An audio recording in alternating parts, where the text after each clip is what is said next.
আর বাংলাদেশ তো নেই, বাংলাদেশ নেই।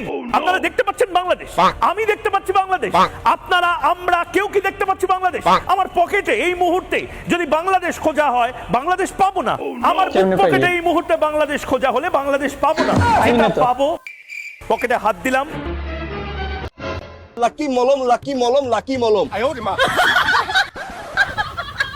চর্মরোগ চুলকানি কিন্তু একটা মজার রোগ।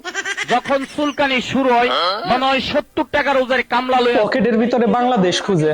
মলম ব্যবসায়ীর পকেটের ভিতরে কি বাংলাদেশ থাকবে? মলম ব্যবসায়ীর পকেটের ভিতরে তো মলমই থাকবে। মলম বিক্রি করতে থাকে, আমি ভাগি ময়লা আবর্জনা বানায় ফেলছে। ভালো জায়গা চুলকাইয়া গাউ করে ফেলাইছেন। দামি দামি লুঙ্গি গুলো এক সপ্তাহ পরতে পারেন না, চুলকাইয়া চুলকাইয়া ছিঁড়া ফেলাইছেন। নতুন নতুন প্যান্ট গুলার পকেট নাই, চুলকাইতে চুলকাইতে ছিঁড়া গেছে। টাকা পয়সা এদিকটা থন ওই দিকটা পরে ডাইরেক্ট হয়ে গেছে চুলকানি।